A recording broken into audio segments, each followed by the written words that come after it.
Everything's completely acting.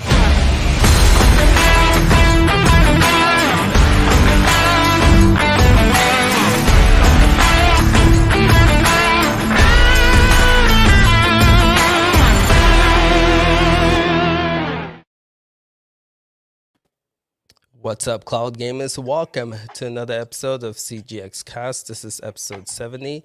So this is a Cloud Game podcast, and I just want to say we got a lot of new members. If you guys didn't know, I was on Superdell's show yesterday. If you guys don't know who Superdell is, he's a cord cutter. And, we're trying to bridge the gap between cord cutters and cloud gamers. And so I was on his show, educating some of his subs about what cloud gaming is as a whole. So we got some new members, and so just want to say hi to you guys. Welcome. Yes. So in this podcast, we have an agenda. We just go straight through the agenda, but I'm going to be mindful of taking some questions because, again, I know we have some new members here. So if you have any questions about cloud gaming, ask in the comments, and some of the viewers, mods will try to respond to you, but if not, the panel members or myself will try to answer that question. But just to let you guys know, we do have a Q&A Wednesdays at 12 p.m. So if your question is not answered here, you can join the Q&A on Wednesday. But yeah, welcome all newcomers. Superdell, if you're watching, also dope show. I'll post the link in the description here. So if you guys want to watch that, you can too. But yeah, good stuff overall. Let's get right into it. This is going to be a podcast where we just rate, give our prediction for cloud gaming as a whole in 2022, right? So we're going to talk about what we'd like to see, what we'll think we'll see, and we'll just speculate as to who we think is going to take the crown for 2022. But yeah, that's what we're going to be focusing on in this podcast. But yeah, let's get right into this, guys. Let's introduce the panel members. To get started, GTP, how you doing, sir? What have you been playing? What platform? And yeah, just fill the people in. Yeah, well, I mean, as you can tell by my picture this week, a lot of God of War on PC since that came out. Really, that game's doing really well on like everywhere I've been trying to play. They've done a great job with that. They learned a lot about the PC ports with Horizon Zero Dawn, and they've brought a lot of improvements to that game recently, and all of those improvements are in God of War. So kudos to Sony. They're learning. The PC ports are getting good, and I'm really enjoying God of War. And besides that, Monster Hunter Rise came out this week, so that was another big one for PC. So I've been playing that one everywhere. A lot of nice improvements over the Switch version, but also really easy to run. So you can run that game on just about anything. I've been playing it even on some pretty trashy laptops, and it's running great on Shadow and that type of thing. So pretty much all Monster Hunter Rise and God of War this week. Cool, man. You've been gaming, man. That's awesome to see. Yeah, it slows the videos down a little bit, but I've put in quite a few hours this week, and it's been nice. Yeah. So you have these two games. I'm sure they're going to take a lot of your time. And then Dying Light comes out in February. Are you going to get that as well? Oh, yeah. The first Dying Light game is still, in my opinion, the best zombie game ever made. Yeah, really good. So Dying Light 2 is a definite. Yeah, that's what's good to see you, GTP. Can't wait to get your input on 2022 for sure. Let's check in with... we're going to save Makers for last again. I think this is your first time in the show, right? Yep. Cool. Yeah, we'll save the best for last. Spaceman, how are you doing, sir? What have you been playing? What platform? Doing real well. Been playing a few games in here and there. Lately been doing a bit of Assassin's Creed Valhalla, returning to that game, but on GeForce Now. Nice. Really excellent game. Also, I've been trying to find some time, probably very soon, I'll be doing a bit of content on PlayStation Now because there's finally some movement apparently going on PlayStation Cloud Gaming side. We've been waiting for that for a while. Do you want to tell people what some of that is, just in case if we don't get into it later today? Well, we'll talk about it for sure later, but yeah, they've been pulling the all the top-up cards for PlayStation Now from the store in a few countries. It's been reported first in the UK, But then there's been some report that they received the email through a bunch of countries. I think the U.S. A bunch of people confirmed there that they've been told to pull the PlayStation Now card. So big change going on. It looks like they're finally pulling that plan out and evolving toward what's been leaked as a Spartacus. Sir. So it's the revamp of the PlayStation Cloud platform that we've been waiting on for a while. I've started my podcast in the last year. Back then it was called Cloud Station TV because we were looking mostly at the PlayStation Cloud platform, what was going on with it. Lots of changes, a lot of patents. So we've been following that closely, and right now it seems that they're finally pulling their movie after being silent for a while. So it's really interesting. Yeah, man. A lot of exciting stuff for Sony. But yeah, we'll get into them for 2022. And yeah, we'll talk more about Spartacus. But Space, man, it's good to see you. Good to see you. Thanks, Ace. Yeah, for sure. Duncan, how are you doing today, sir? What have you been playing? What platform? I am absolutely awesome today, as everybody else is. This week, I have been playing on Stadia. I've been playing on GFN. I've been playing on PlayStation Now. What haven't I? I've been on xCloud as well for a bit. I've been all over the show because I've had to take 2 weeks off leave, and I don't like that carry on. So I've got lots of time to play games. So that's what I have been doing. The games which have been really sucking my time away is a lot in GFN. I have got into my strategy games. I've been talking about it before. But I was lucky enough to get some Genshin Impact, and I've been starting to play a bit of that on GFN. So that has been a lot of fun. So yeah, it's been actually pretty decent, and I can't wait to actually discuss what's going on for 2022. I think it's going to be a good crack. Yeah. Tell me about Genshin. How are you liking that in GFN? I am very sarky, as people may know. Just a tad. I can't actually believe that there's lots of sarkiness in Genshin Impact, which I wasn't really expecting. I completely and utterly taking the pee out from itself all the time, which is actually great. That's actually got me really hooked into it because I just wasn't expecting that. So I'm really looking forward to getting my teeth into it a bit more. But again, it's one of them games. It's a never-ending one. It's always going to have a bit of a pull towards you.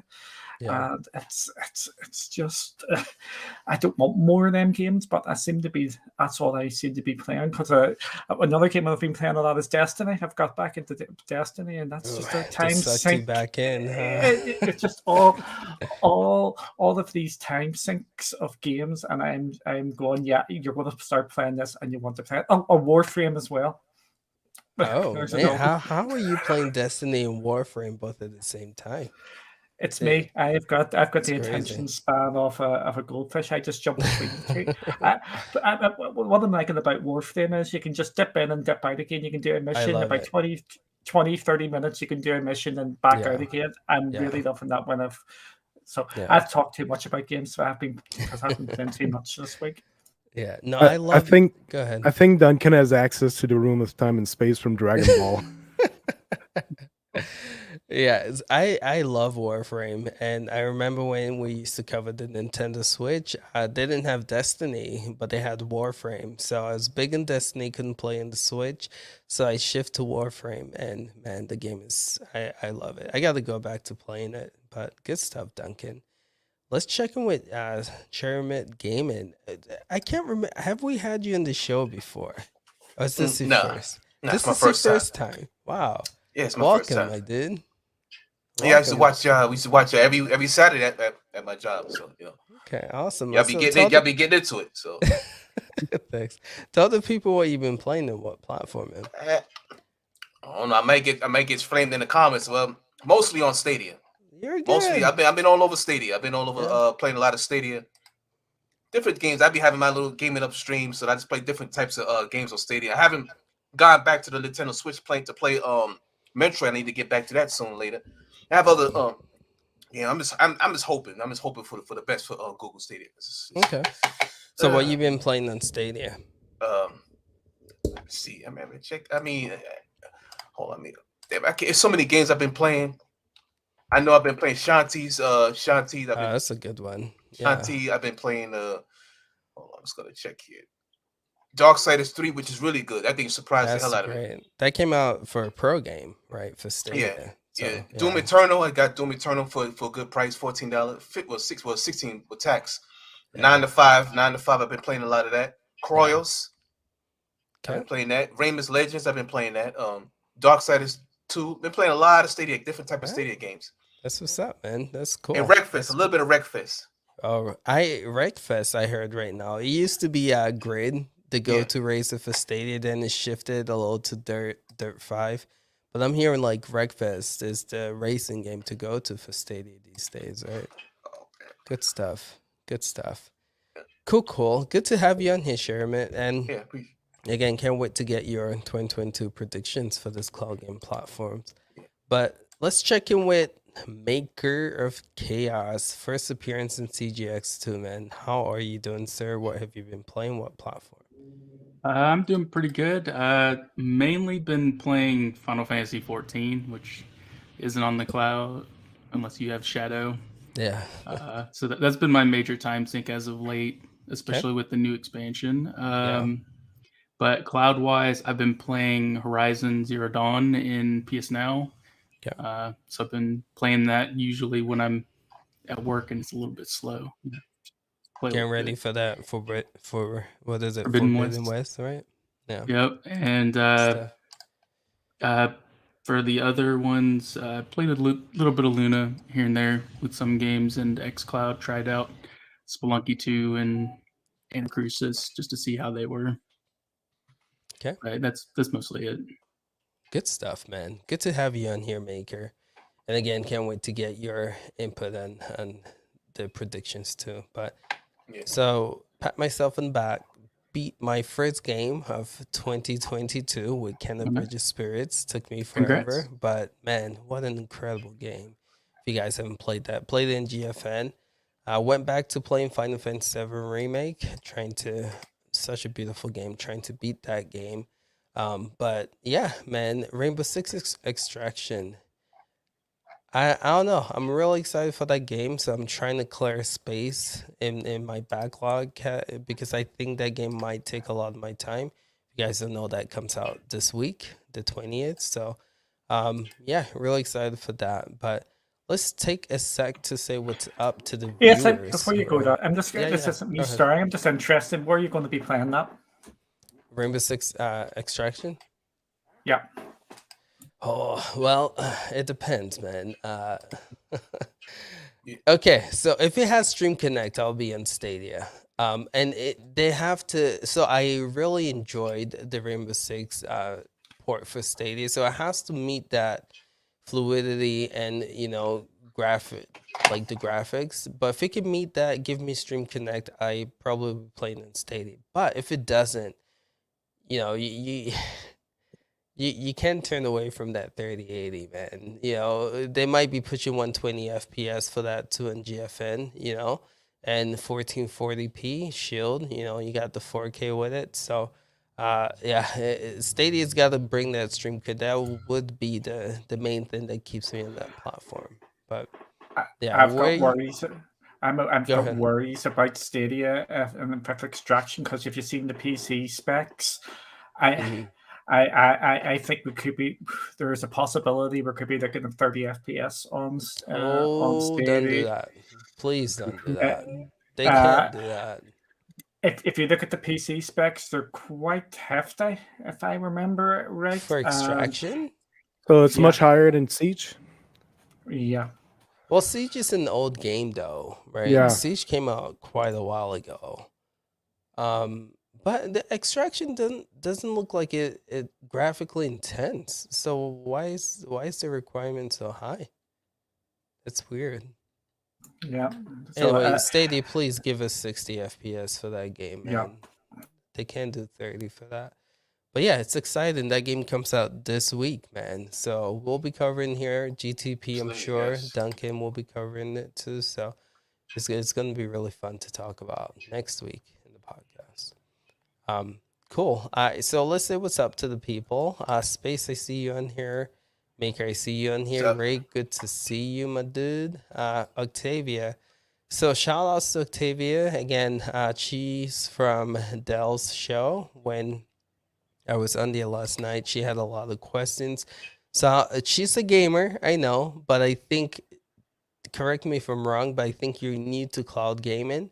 Again, we have an agenda here. We have stuff to talk about, so we're going to be zipping through things. But if you have questions, ask your question, and I'm sure people in the comments will help, or members of the panel will reply, or if I see it, I'll try and reply. But if your question is not answered here, again, we have a Q&A on Wednesday that you can definitely show up to, and I make sure I answer every single question. But good to have you on here, Octavia. Eddie, Play One, good to see you, my dude. Monkey, again, another member of the panel. He's recovering, so he's not able to be here, but shout outs to Monkey. Phoenix, what is good? Good to see you, my dude.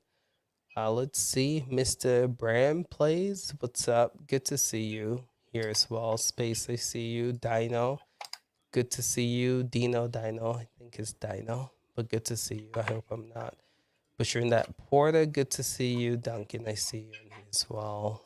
Mister, where were you yesterday? We were looking for you, man. At Dell's show. We were like, yo, where's Mr. Urban War? But good to see you on here, my dude. Anyone else? Notorious, good to see you. A lot of you guys are on here. Thank you guys for being here. HD, good to see you too. Holt, where are you, my dude? You're supposed to be in this panel, man. We're waiting for you to come, my dude. But good to see you. Holt's Ron, good to see you. Brabo, good to see you. Ali, good to see you. Are the games mentioned difficult? I wrote them down. Which game specifically? Rainbow Six Extraction might be difficult. Super Dell, what's up, man? I was just giving you a shout out, but here he is, man. What's in the show? I'll try to put the link to that. I tweeted it out yesterday, but it's a great show. I think you guys should go watch it, especially like if you're new to cloud gaming. But yeah, I'll link that in the description. Make sure you check it out. Good to see you, Dell. You try Luna? Did you try the couch co-op? Let me know how that went for you as well. Hatch, good to see you. And Show Enough TV, good to see you, man. Show Enough, yeah, great show. Yeah, that was really fun show. Again, advise you guys to go check it out. Yeah. And Dell, if you want to post that link in the chat here, you can too, so people can check that out for sure. But let's kick it off. Again, today we are going to be predicting 2022, all the cloud game platform, just like we did last week where we gave each a grade. This week, we're going to be predicting what we want to see for each platform. And at the end, we're going to talk about what needs to be done for each to come out on top and which one we feel like is going to come out on top. So we wanted to do this last week, but we ran out of time, so we only had 10 minutes. So I want to dedicate a whole podcast to this because I think there's a lot to be said here. So to get started, we'll start with Amazon Luna, right? So we'll start with Duncan here, right? So Luna, first questions, what would you like to see for Luna in 2022? What do you think we'll see from Luna in 2022? And let's just start with that, and then we'll get into more stuff later. Yeah, I was just reading some of the comments from the last show. When I was grading the things last week, I just want to get this out there, it was for the year as a whole, not where I grade the service at that time. It is where I overall for the whole year. So Amazon Luna is very simple. What do I want to see is expansion, expansion, expansion. Because just hiding in the States there means we can't really get access to it. And we also want more channels. It's expansion and channels. And I think that would be a pretty decent year for them. because the bar is very low in regards to them. For me, at this moment, I don't have access, so anything and them going that way would help. I think the two curveballs what we may have in regards to Luna is New World and Maker Help Me Lost Ark. or Lost month. Ark next month. Them dropping onto Amazon Luna would be a real good sign because they are published by Amazon Games. I'm really looking forward to seeing what else they've got up their sleeves. We have had some whispers in this show from Gamer TV saying he's heard bits and bobs that they have something big planned. So I do want to see that there. Luna, the beta tag is absolutely saving them along with xCloud because you can't really get stuck too much into them because of that amazing beta tag, and it's they're just in a ticking over. Just come out and do something. It's basically Luna. That is basically Luna in the nutshell for me. What do I expect them to do? I think I expect them to probably do an expansion here and there and drop a couple of low tier channels like this. The retro channel is going to be an absolutely cool one, and I think we might get something along the lines of like another family sort of channel. Something that it's not going to be like an EA or Activision. I think it's going to be another variety channel, which for me would not be good enough. Okay. So you want them to expand, you want them to add more channels for 2022. More, right? And I need to see a bit more of their first party because we know that they're sticking so much into their bring over New World and Lost Ark. Jay, it's not an excuse. That is beta is a beta is a beta, and that is it. Fair enough. How about you? Let's go to the space real quick. What are you hoping to see from Luna in 2022, and what do you think we'll see from them in 2022? What I'm hoping to see is, like Duncan said, expansion to further territories. It's been a while now. I've been waiting for it. I know performance is good over here because I did try it for the trial period, but that's all I was able to play. After that, I got cut off. So I'm hoping that they expand territory, but I don't have much expectations anymore. It could come out. It could drag on for a very long time. In the second year, you don't think? I mean, this is this is the second year, right? They're going into. We're already way into the second year. Okay. So, yeah, I'm hoping we see an expansion. I'm open as well.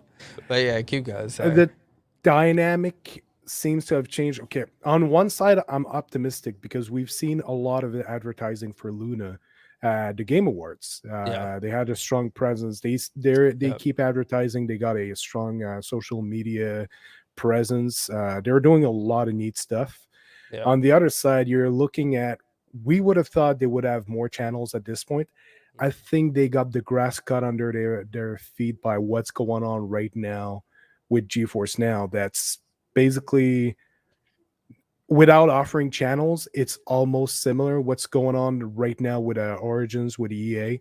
They can offer a similar thing by putting their own storefront on GeForce Now without charging anything, just putting the games on there. And we know that NVIDIA keeps the better rigs for themselves right now with the SuperPods, the 3080, which Luna is very far from with their own performance.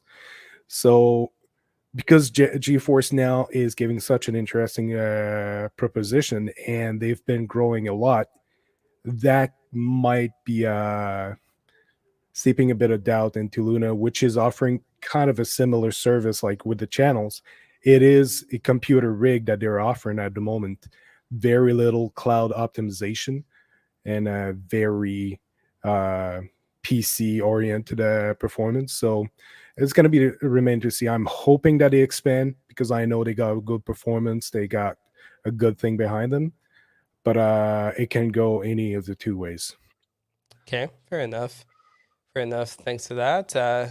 Makers, what would you like to see for Luna 2022, and what do you think we'll see from them? Yeah, I'm hoping for an expansion as well. I do think they need to reach out to other countries. I hope we see a major publisher have their own channel sometime this year. I think that would be a really good push, like an EA channel would be really great for Luna. And I'm hoping that they get some exclusive, like really good exclusive titles this year to really pull people into the platform. Now, what I think's going to happen is a bit different. I think you're going to see Luna kind of dredge along for a while. I don't think they're going to get Lost Ark on release. I think around summer, around like I would say E3 era or time frame, I think you're going to see advertisement for that, similar to how I believe they showed some advertising in the Summer Game Fest. And I think that's where they're going to start to push maybe like an exclusive title or two. Maybe you'll see Lost Ark drop onto the platform, or New World drop onto the platform at that time. And then later in the year, I think they're going to ramp it up even more, maybe a couple new countries, but that's about it. I don't think it's going to be a really big push this year, just because Cloud's still growing, and it's not quite there yet, in my opinion. Okay, fair enough. I hope that we do see like a channel from a big publisher. I think if they want to really showcase this channel model that they're going for the platform, they need to start bringing his, like Duncan was saying, the retro sounds good, but I don't think that's gonna like move the needle, right, for what they're trying to do with Luna. But yeah, good take on that, Makers. How about you, GTP? What would you like to see from Amazon Luna, and also what do you think we'll see from them? I'll start with what I think we'll actually see this year, and I've alluded to the fact that I think Luna continues to be very slow and probably isn't planning on their real jumping off point being until sometime in 2023. So I think what we'll actually see this year is the beta, staying in beta, pushing into more regions and pushing out farther. Maybe 4K, at least where they've been working on performance here in the States, and at least 2 channels. We know retro channels coming. Could be an EA channel, like Maker was saying. That's kind of been what I've been leaning to, but EA's been a little weird when it comes to their subscriptions and channels and stuff. They haven't jumped in like Ubisoft has, so it makes me kind of hold back there a little bit. But I think 2 or 3 channels, maybe 4K, and pushing the beta out farther. That's probably about the most you see for all of 2022, unless they do something magical and all of a sudden, because you know these companies can sometimes press buttons overnight and something magical happens. I think what I would like to see, of course, is first party, because I'm a person who does harp on exclusives, and I think any platform that doesn't have strong exclusives does suffer. I mean, the whole reason I've had a Nintendo my entire life and always will is their exclusives that I'm going to play. Very similar for PlayStation, because all of my third party is Xbox and PC. So exclusives make a big deal. I'd love to see their exclusives come to Luna. I would also like to see them give a little bit better direction as to where they're headed with this subscription model and who their target audience is, because I can talk about GeForce Now and xCloud and all these places and give you a really good idea of who their consumer is or who they're marketing. Luna's not really there yet. They just have this product they're developing and they have an idea behind it, but they haven't turned on the switch yet. Like, where are they headed with it? Which we all kind of assume is their Prime members, right? 150 million Prime members. So once they get the service to a certain point, they'll say, here, Prime members, you have access to Luna. And if you want this channel, this channel, this channel, this channel, this channel, you can, subscribe. And I think that's going to be their model and their way forward. But right now it's a little muddy. And I think 2022 is just going to be another slow go as they continue to figure it out. Okay. Fair enough. How about you, Sherman? What are you hoping to see from them 2022, and what do you think we'll see? For Amazon Luna, yeah, I'm just gonna keep it blank. I hope to God that they start expanding. I mean, they got a lot of potential over there. They have potential. They need to expand all through Europe. Europe needs it. I don't know. Is in Canada, right? Not They're in yet. Canada. Nope. Not yet. They need to go to. not in They need to Canada. start expanding. Stop playing around and start expanding the Let dang them know, platform. man. Yeah. Start expanding it because if they sit up there waiting to see what Google's doing. They sit up there following what Google's doing.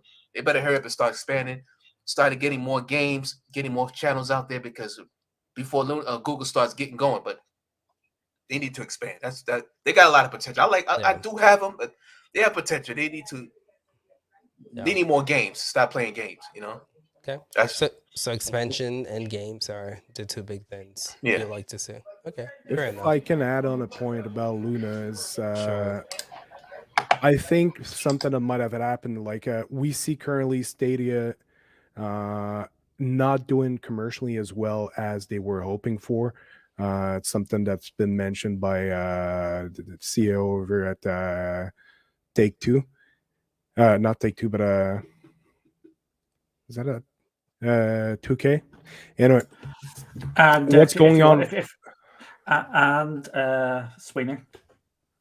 Mm-hmm. Team Yeah. Swing, yeah. Okay. Yeah. So performance-wise, Cloud is still hurting. It's not taking off as fast as everyone was expecting.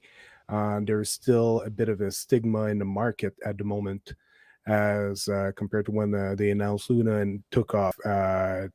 Actually, cloud gaming is dragging a bit compared to everyone's expectation. So Stadia found themselves in a situation that they got a platform that's fully launched that they have to maintain because they know in the future, once PlayStation and Xbox are fully in, and that eventually if Nintendo jumps in, cloud will really take off. So they have to maintain that, and it's extremely expensive.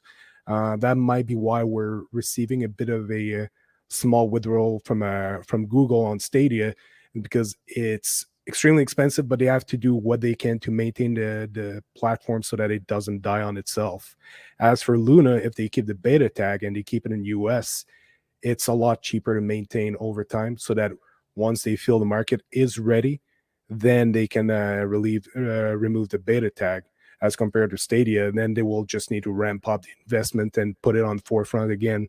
But I think that's what we're observing right now. They're seeing that it's a very expensive model to maintain, and if the market is not in, it's not giving you the returns you're hoping for. So it might be why we're still seeing a beta tag in the limited territory for Luna. Interesting. Nicely put. I'm just gonna be real. You guys have covered most of it, right? Expansion, more games, more channels. I think that's the things that would really make some noise for this platform. On the social media front, I feel like they're doing an excellent job. They're one of the few companies. I dare you guys to make a Luna content and see if they don't respond to it. Like seriously, it's insane. They're on Instagram, they're they're awesome on on Twitter, this. they're Facebook. So on the social media front and marketing, I feel like they're right on. You know, they were at the Video Game Awards, one of the few companies that were there. But shout outs to the marketing team. But yeah, they need to like, you know, push the pedal a little bit with just expanding, getting more games, getting more channels, and for goodness sakes, 4K, right? They've been advertising that coming soon. It's been close 2 years now, and we've still haven't seen 4K. So yeah, man, they have some work to do. But I still think that this platform has the potential to make the most noise, and we'll get to which one we think is going to be have the best year of 2022. But just a heads up on what I'm going to say. I think Luna has potential to really shine this year for sure. But yeah, that is Amazon Luna. So let's move on to GeForce Now, right?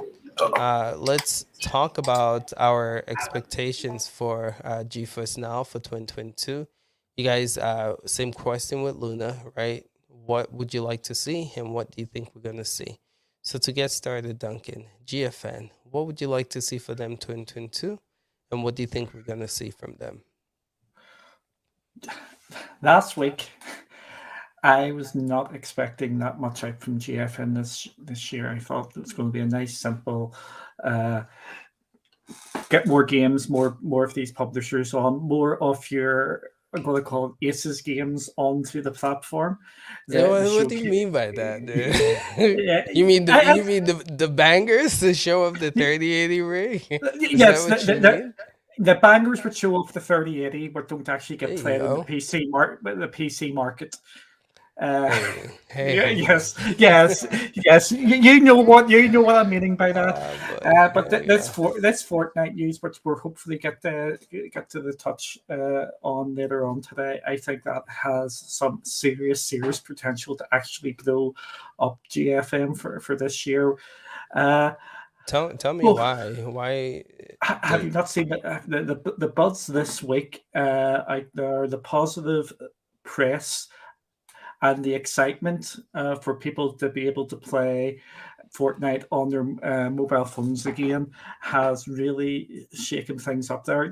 Fortnite, that game, which doesn't matter to every platform out there, creates news, creates buzz, and it is the most influential game for the last number of years, and it is still so influential. For that coming back on the GFM through the mobile has just got people really excited. For my predictions for GFN, what I would like to see is more of the other publishers on board. I think the GFN is just in a great spot. They had the groundwork for that last year. They are continuing to add in the members, like 3 million members in the last 3 months or so of the year. They are just constantly adding on people there. It's just for them is bring on the games, and this is the position they're going to be in by the end of the year. Their expectations are so much higher compared to everybody else out there in the cloud space because of what they did last year. They brought the games week in, week out, and they upgraded their servers. To be honest with you, I cannot see where they can really go now. And I was thinking that last week, and I'm still thinking that bar bringing these in, what else can they do if they start bringing in their own? I know where they can go. They gotta get the bangers, man. What banger? What banger? They still gotta get the new Battlefield. How about get GTA back to the platform? Be nice to get Call of Duty again in GFN. They still got some work to do, man, dude. Like, what do you mean? What? They got work to do. Final Fantasy 7 remake, Tales of Arise. I don't think that's coming. No, I don't think there is a cloud economy going behind. Hey, you're saying they don't have work to do. I'm telling you, they got a lot of work to do. They still got more games to get to this platform. It's just there's some work that is not possible because of the currency of cloud exclusivity. But you don't know that though. From the game, like Battlefield, it's not exclusive to any cloud platform. Why is it on GFN yet? I think it's coming. I think it runs horrible. It's broken. Supporting cloud. Just going back to my point here before we get into the game thing here, the only thing I think they can really nail down and get to take themselves probably onto the next step is I don't think it's that bad. I think it gets over exaggerated how bad it is, and it's a UI. For me, it's serviceable. It works. It's not really that bad. For a lot of stuff, it's actually easier than Stadia for me because I just click a button away I go, especially if I'm playing on the Shield TV. But yeah, that could be tied in, getting the accounts linked and all that sort of kind of.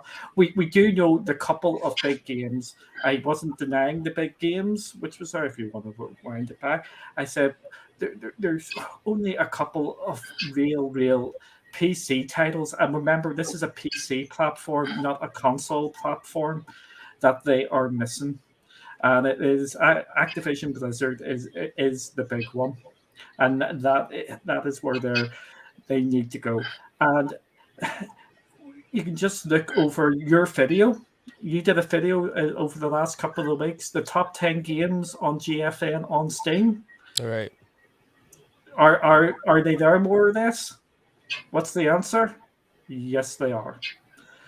This people tend to forget that GFN is a PC-based platform, and that is why you get the simulators week in, week out, and all them other types of games. There's a couple of games, yes, I do want them to get the Call of Duties, the Football Managers, and stuff like that.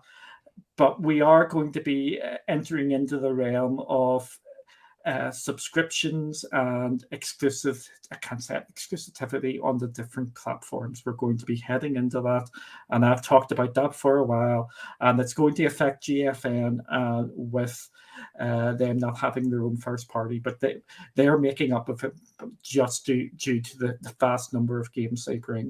GFN's going to be in an interesting spot going forward. Okay, I think last week GTP talked about laying the foundations, right? When it comes to performance wise, again, I feel like some of these companies have work to do, right? Amazon Luna, we talked about 4K. Google Stadia, I think they're fine, but some people think they need to upgrade to Gen 2. And we know Xbox Cloud Gaming has a lot of work to do when it comes to performance. So like GTP was saying last week, they did lay the foundations, but games, man, anyway. Yeah. Yes, I just go back to your video. You put out GFN have the PC games, and it is a PC. So Chief made that video, and I almost didn't put it live because I knew you were gonna use that as a reference. If anybody wants to go and have a look at what the stats are on PC games, you can go to the Steam page and you get the top 100 games. You also can go to Steam DB, and they give you the list of how many people have been playing them games. And I'm going to freak you out. I've used this one before. Timberborn had a higher player count than Guardians of the Galaxy on Steam. Yeah. All right. Jeez. I know. You have a point. That's why I'm moving on. All right, GTP, fill me in, man.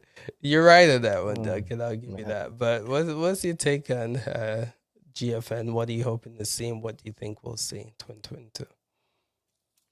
The only thing I'll say about the games is there is a split. There are two markets where there's the PC gamers, and then there is the other games that come out, the console games that come to PC, and so on and so forth.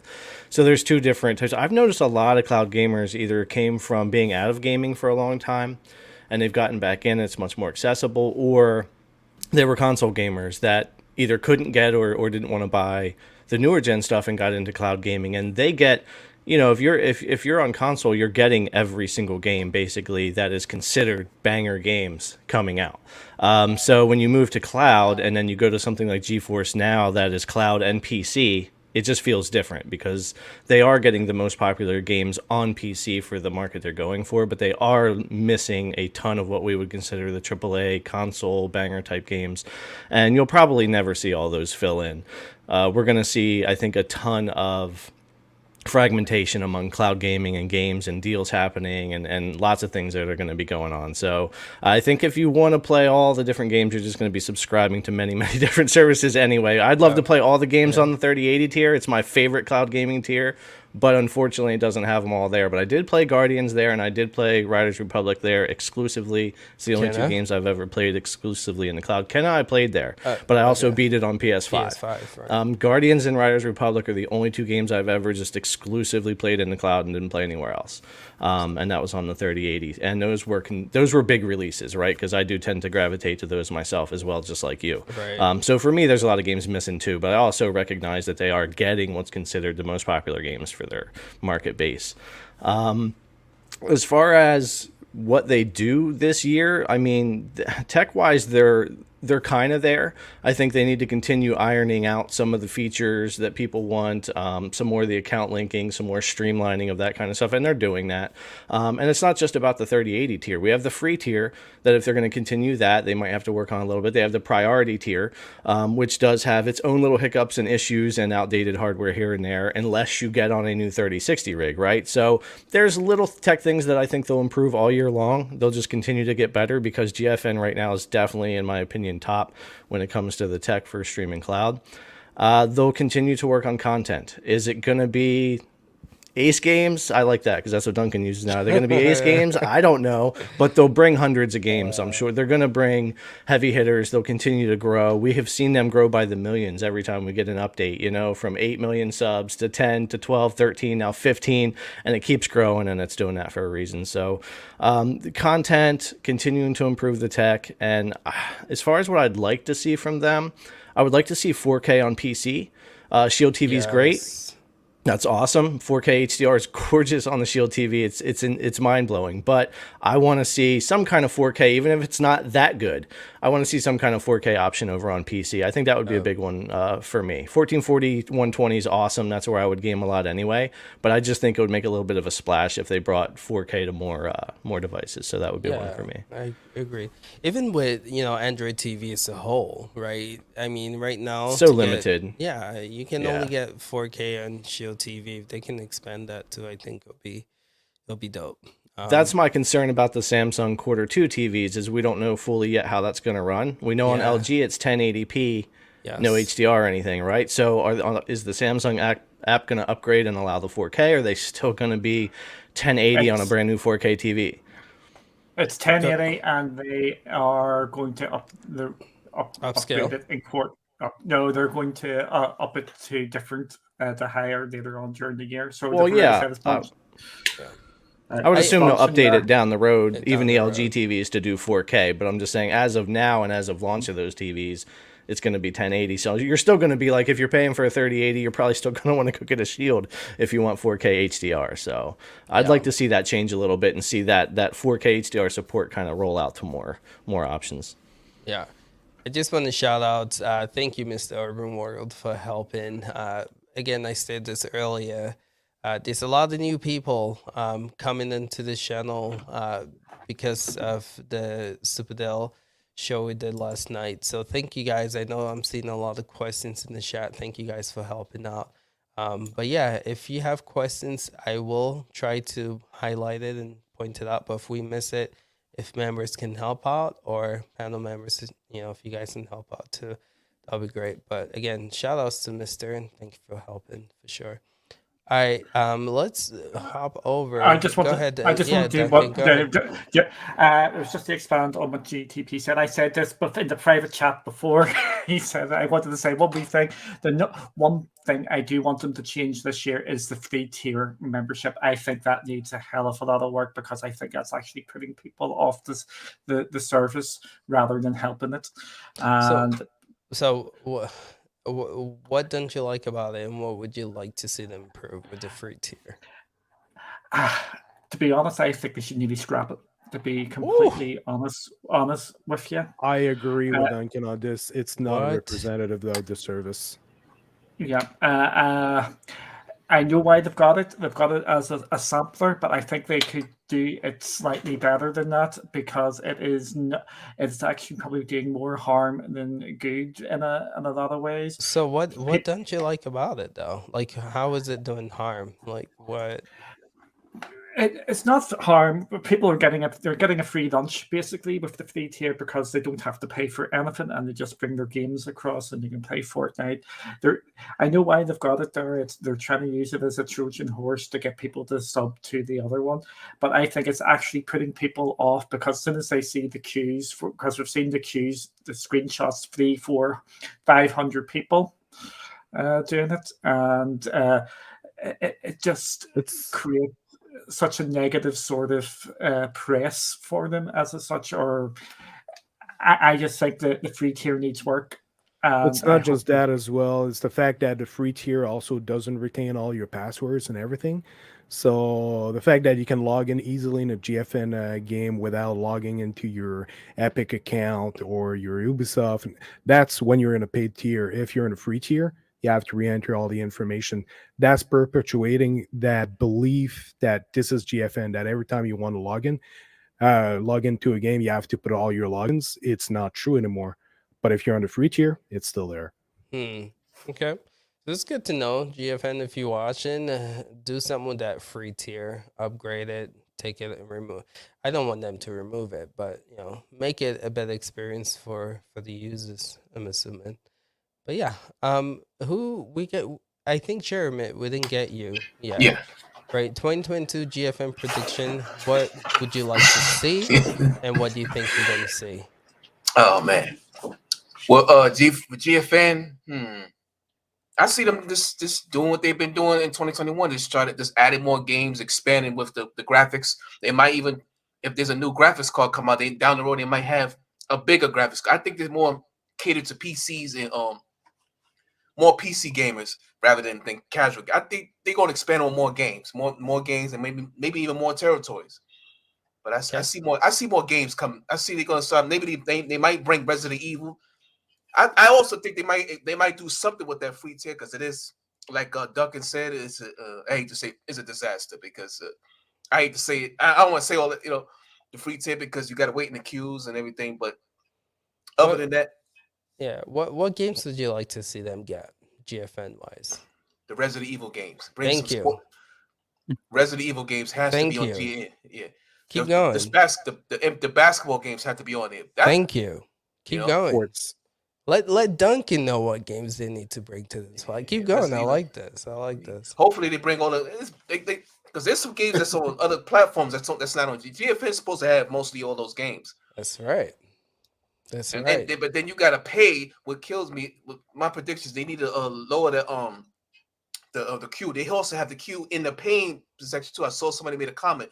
You still gotta wait in the queue when you in the paying section. I think they need to cut that out, and just let people go right on through. That's right. The free tier too. They need to cut that out. Just give us maybe an hour play, and then that's it. Or hour, 2 hour play, and then just shut it off. They should just give people a try like they do for other platforms. That's what they should do. That's my prediction. They should do that. There we go. It's not bad. It's not bad. It's definitely more powerful. There's thousands of people playing NBA. Whoa! Drop the mic, man. Just drop the mic. You've done it, Duncan. How he's echoing what I've been saying here for the longest time. Yeah, but bring the Resident Evils. Bring the sports games. The thousands of people playing NBA 2K21 at this time on Steam. Yes, that's that goes back to the thing. Yes, I want the sports games. I want FIFA. I want Football Manager. I want Call of Duty. But they are prioritizing. But yet, you rather have the simulators over those games. But no, I'm not saying that. I'm just saying they are putting their priority on the games which the PC users play. Okay. Yes, and you it is a PC users playground, and your video on Cloud Gaming Extreme. That's Marchi's video, not Ace's video. But go ahead, Baker. Go ahead. I do want to say GFN does go more towards the PC crowd, and there are some titles that they're missing. But I have a little bit of faith in the upcoming year that maybe we'll see some of these titles come. Specifically, Escape from Tarkov was shown at the CES this year, and it's not on GeForce Now. With Genshin Impact coming to GeForce Now with a separate launcher, it's not on Steam. Is it on Epic? Yeah, it is. Mm-hmm. Okay. Well, maybe. But I think they're bypassing it.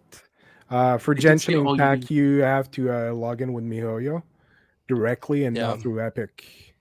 Yeah, and so that to me means that maybe that they're able to work with separate launchers other than Steam or Epic. So Escape from Tarkov has their own launcher. It's not on Steam. It's not on Epic. And I'm hoping that one comes. And there's a few others that I feel like they're not going to come. Final Fantasy 14 is not going to be on there. I just don't see Square putting on that, especially since PlayStation has like exclusive rights to Final Fantasy 14. at this moment, Yeah. at least from my understanding. Sure. And we'll see what happens with GeForce Now. I would love to see those like console type games, the sports games. Bandai Namco would be another publisher that Yes. would be really good on the platform. Capcom as well. And I think with the increase in users, you're going to start to see those bigger publishers Right. start to put their titles back onto GFN. And I think that's the key thing is users are the most important thing possible, because the more outreach that you get for your game, the more people are able to buy and play your game. True. So that's and I do hope that they get those. I just think it's going to be a slower crawl for GFN, just because they are catered more towards that PC crowd. So that's their priority first, and then those console based type games I think will be coming later. True. Nicely said, Maker. Did we get everyone else before? Nope. Okay, go ahead. Space.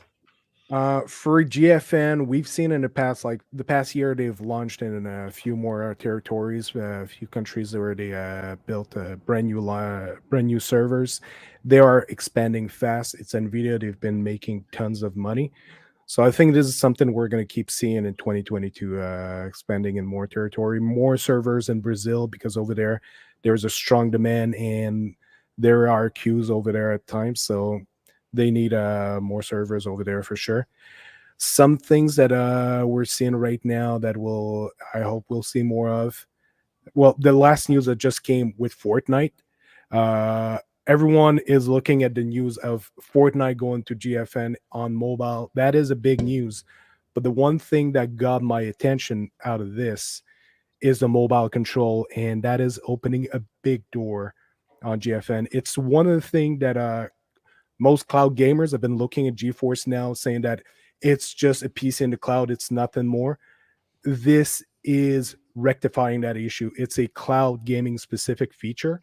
They're bringing the mobile controls of the game that you can normally have on the Android version within cloud gaming. Something that we're already seeing Xbox doing with xCloud on certain games. It's also Stadia has that feature. So this is a cloud specific feature that we are seeing for the first time happen for GeForce Now. Now we're going to see in the future, hopefully, more of those features happen. So more touch to screen control for games to optimize them. Hopefully, we're going to see that. But also, I'm hoping that by doing this, because they need to tweak their settings, their servers to be able to do this, the way the games load. That's why it's releasing in a beta. It represents a lot more than just changing the control scheme. It's how the whole system interacts with your mobile cell phone, especially on top of that they have to use the browser on iOS. So it's representing some big changes for GFN.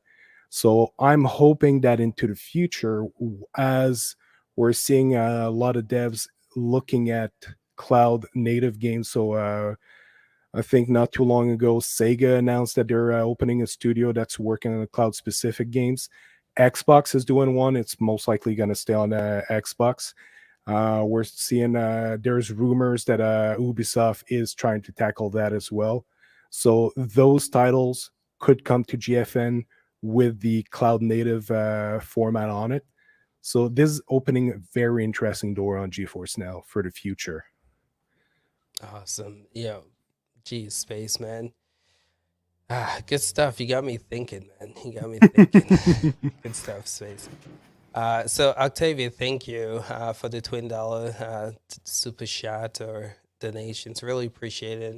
I'm hoping that your questions and people who are here asking questions, I hope you guys are learning. I hope that you guys are getting your questions answered. So thank you for the $20 super chat. Really appreciate it. So me personally, you guys have heard me say it. So I want to change my phrase from week to week month, and I'm just being honest. And nice. I'm playing nice with GFN, right? I used to hop on them every week if they don't have bangers, right?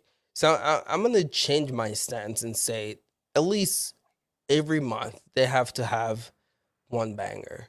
That's fair, right? And they've got two this month. Yeah, they've been getting some pretty much every month. Genshin's pretty big. It was. They released some numbers for like the highest grossing mobile games. Genshin Impact was like number 2. Would you call Genshin Impact a banger? Yes. Yes. Genshin, Yes. Rainbow Six Siege, Dying Light 2. What was that game released this week as well? I've got like 30 hours in Genshin. It's good. You would call a mobile game a banger? It's basically like Breath of the Wild, and like in an anime form. It's really fun, actually. Like I recommend checking Immortals it out. Phoenix Rising. It's exactly like playing Immortals Phoenix Rising, but also Fortnite on the iOS. I'm expecting to see these the amount of accounts jumping from 15 million to not far from 18 million in a few weeks. Was it 12 to 15? It was 15 right now. Okay, so I think you guys are misunderstanding what I mean by like bangers, right? I mean, it's huge. I get the name behind Genshin, but I'm talking about like if I have a 3080 tier and you give me Genshin you want like Impact, high fidelity. Oh, okay. I want the bangers. Ready or Not is high fidelity. That one looks like it does. Nah. Yeah, Ready or Not's a big game. Dying Light 2 is a big game. And you've got Rainbow, and you've got Rainbow Six Extraction. But that's coming out everywhere though. For the month of January, it's pretty good. So yes, can you just say that again for me? What did you just say? For a month of January, it's pretty good. Just remember that. You know what you've just done. You know what you've just done. That means when we're talking about Lunar, we're talking about GFN, we're talking about xCloud, and we're talking going everywhere else. It doesn't count as a game, so that rules that out. So just bring the bangers. That's all I'm saying. GFN needs to get more of those AAA games. I agree with that. Yeah. Escape from Tarkov is my big banger. I think that they should get. It is very high fidelity, beautiful game. Recommend checking out some gameplay on that. Yeah. Okay. Something else I want to underline. Just one final thing about GFN is how much they've been going after the devs who've been giving away free games on Epic Games. That's true. It's crazy. A lot of games were unsupported. Tomb Raider and they released the games. Tomb Raider through Epic, like they went after the devs, like, okay, we need your authorization. We want to put those games on GFN. You're giving them away on the Epic Game Store. We want people to be able to access those games easily. Yeah. And just a game that's released this week, it's a Galactic Civilization, I think. 3 that's free right now on the Epic Game Store. They've added it this week at the same time that the game was available, so that everyone can play it. So it's a ton of free games that everyone got in the last few weeks that are all playable on GFN. Some of them are not, but a ton of them are. Okay. Yes. Fair enough. So yeah, again, bring the bangers. I think they'll make a lot of noise for that 3080 tier. Again, like GTP was saying, 4K support on PCs would be great. 4K support on anything Android TV related. Again, not relying on the Shield TV to be able to project 4K. I think that'll be pretty dope as well. But like we said last week, they've laid the foundation when it comes to performance. Now they just have little to do and get more good games that people would be interested in. That's not simulators, and I'm sure this platform will continue to make noise. Just with Dr. Spaceman's point here, year to date, so 15 days into the year, we're at £116 worth of free games. And if you count if you count Amazon Prime, do the Prime Gaming ones, we're at £150 worth of free games, which you can play on GFN year to date, 15 days in. I'm keeping a tab on this. Okay. Yeah. So throughout the year, and we're up to that already. And there's just so much free stuff out there. Sure, makes sense. All right, let's move on to Google Stadia. Okay. What? All right, I just found out something yesterday. I'm going to share this as you guys are talking. So I'm going to ask the same question like I asked with Luna and GFN, right? What would you like to see for Google Stadia in 2022? And what do you think we'll see from them 2022? So I'm gonna open this up. Let's start with. This is tough, man. I just looked at my panel. I'm like, yeah, this is I not can go gonna. first. This is I not can gonna go. be good. I All don't right, go mind. Hey, ahead. I'm good. Hey, Go ahead, Spades. Go ahead, take it. For Google Stadia right now, I'm not gonna hide it. It's very confusing what's happening right now. Someone, Can I just say something, right? So I was in Dell's show yesterday, and my goal, right? I'm not biased towards the cloud gaming platform, right? My thing is I want people to be aware of what cloud gaming is and what it can do, and I showcase everything, giving people like an insight as to what Stadia does. So just know as you talk that there are new people to cloud gaming on here, right? So just yeah, try to I'm try not to gonna. paint a picture of like I'm not starting a bash rant. I'm just going with multiple statements. I'll be sure, quick with it. sure. Go ahead. So as of right now, there is one thing that has been brought to my attention that apparently Google Stadia doesn't have any pre-orders live past February 1st, which is kind of confusing because the pre-orders have been on Stadia for a while now, and they've been pretty consistent with it. But as it is weird, I'm not ready to call it as a sign of Stadia going down or anything like that. We know they've been working on a lot on the whitelisting for collaborating with companies like AT&T, Yeah, which is good because it gives revenue to the platform. It's a good source of revenue to keep it going. sure. As for 2022, what's going to happen? I'm hoping that we see at least an upgrade in hardware down the line. Like we know AMD has been they've made an announcement. I don't know if it's out yet, but for new cloud server hardware that is in line with what the Stadia uses. So, and if I'm not mistaken, they already started shipping those out. So I'm hoping that Google puts their hands on this and start optimizing Stadia with it, so that it finally can realize the promise they've made of doing 120 FPS at least. 8K, I don't care about that. They can push it off 10 years if they want to. In my opinion, 4K is already plenty, if not overkill in some cases. But 4K is good. But 120 FPS would be a strong selling point for Stadia if they can get it. Yeah. Also, if they can get more publishers on board, not just to deliver the games, but to deliver the games in good shape, they can get more of a quality control in the title so that we don't see as many 30 FPS game. Like we're seeing with Luna, they make sure that all the games are 60 FPS because in the cloud, we know there's always a bit of latency going on in the system. It cannot be avoided because of network infrastructure and nature of it. So by making all the games 60 FPS makes them feel like they're playing local. So that would be a great thing if Stadia can get stuff in order on that to get good quality across the board for all the ports, revisit some of the past ones, make sure everything plays well. But yeah, they got good relations with Ubisoft. There's some publishers they're still in very good relations with. I'm hoping some that are not yet announced for Stadia that it will come. There is some good stuff that can be done with Stadia, and definitely, like I was saying earlier, it looks like right now Google has decreased the investment in Stadia to try to just keep it active until cloud gaming becomes more mainstream.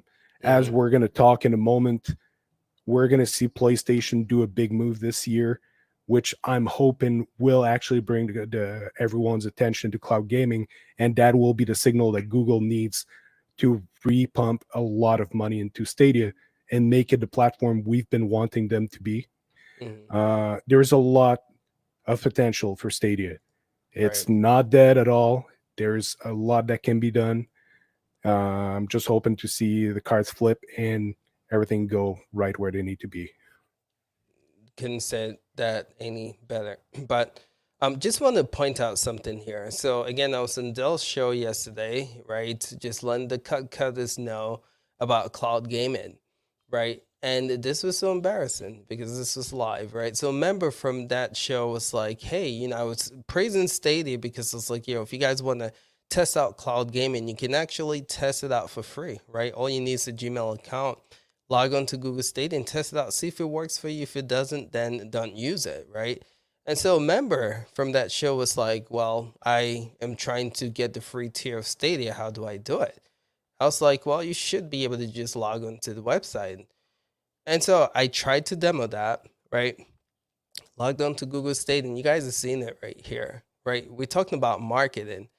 Nowhere here, like, they're not advertising Stadia is free to play, guys. Like, they trying to push pro. You come on here, right? This is googleStadia.com. First thing you see is try pro for free for a month, right? You look down this list. I was having a hard time trying to find live how to get her Stadia, account for free.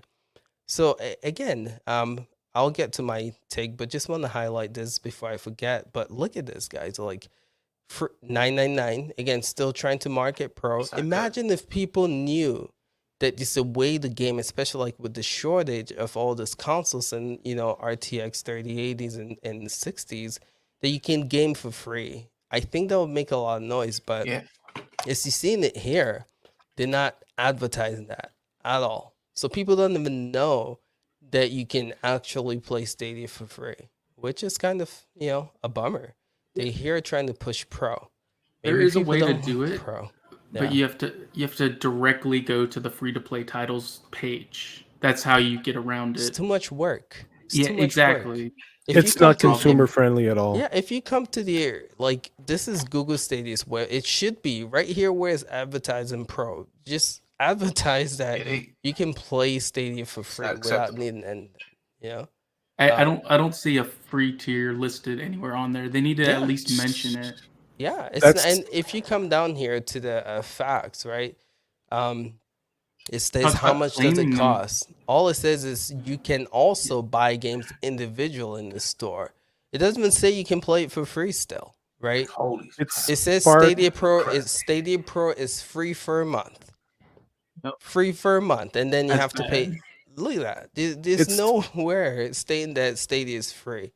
If I can just add something to that as for reason why that is right now and why there's so much issues is I've mentioned earlier, they've been cutting costs a lot on the Stadia side. We've seen that there's a lot of personnel that's been moving around. They I know people don't like when we bring it up, but they shut down their in-home studio that wasn't just making original game. They were assisting devs in optimizing game. They're the ones who helped CD Projekt Red bring Cyberpunk in such a good shape to Stadia.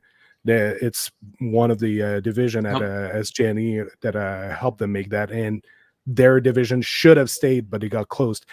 But we're seeing Stadia right now, like they're still delivering new features because they have software engineers that are still working on Stadia in very small teams, but they got a list of things they have to clear through.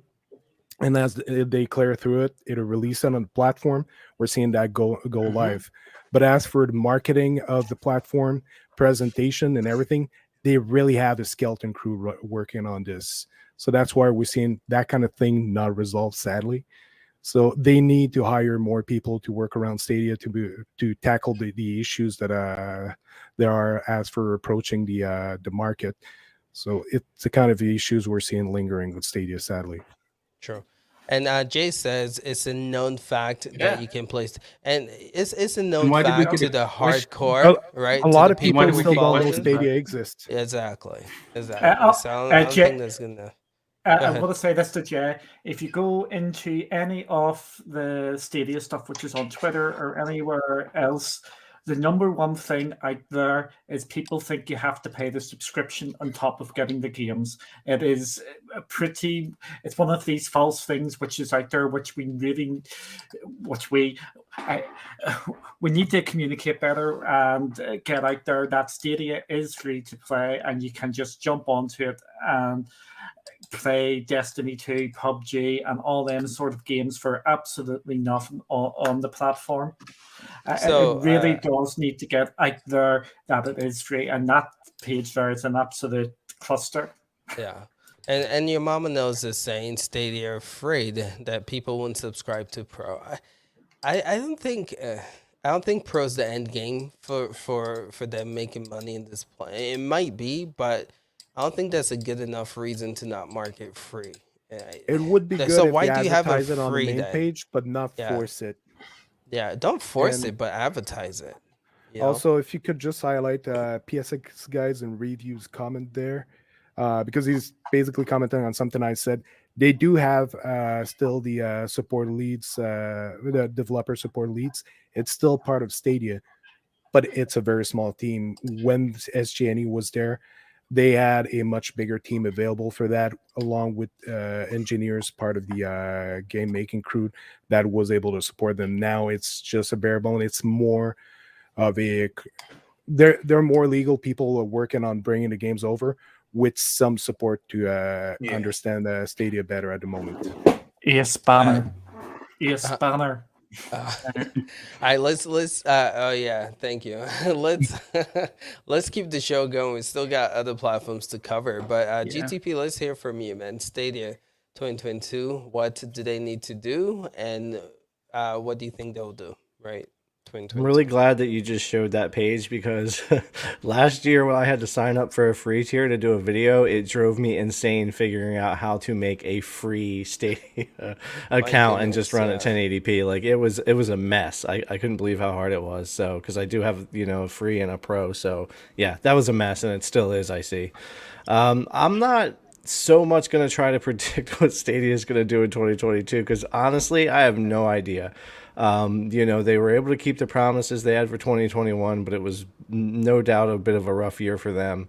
And I'm not sure what their plans are this year. It's a very large ship to steer and to get moving in whatever direction you decide to take it. And I think that's been a lot of what they've been trying to figure out.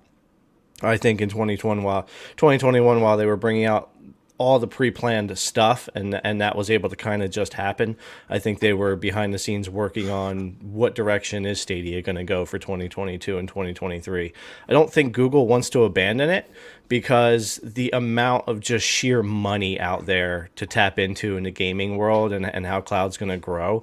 But I think they did take their foot off the gas a little bit. They stopped paying $10 million per port. They stopped worrying about getting a lot of the big games, and there is a lot of question about what games are coming in 2022.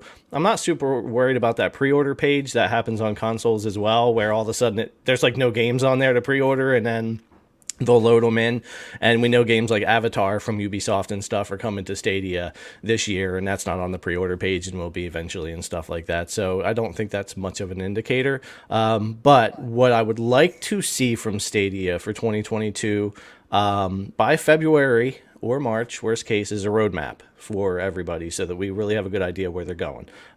Everyone does it. I mean, there's not a gaming publisher out there, developer, platform, what have you, that doesn't give you a roadmap of what's to come, games and features wise. So I hope they're working really hard to get that ready for us. That's the biggest thing I want to see from Stadia, is the roadmap. I don't think they need a technical upgrade just yet, but they do need quality control. They do need 60 FPS to be their baseline, just like Luna. I would much rather have a 1080p picture upscaled to 4K at 60 FPS. It'll still look pretty darn good being streamed to you, versus 1440, 1660, 4K and dropping me down to 30. So I want the quality control for that. I want the roadmap and content, which is also part of the roadmap. But they've got to figure out if they're going to, what kind of games they're going to bring, what kind of platform that they're going to be, if they're not going to be working on exclusives or buying exclusives. So, and I think Google might still be trying to figure that out themselves. True. Nicely said, GTP. How about you, Maker?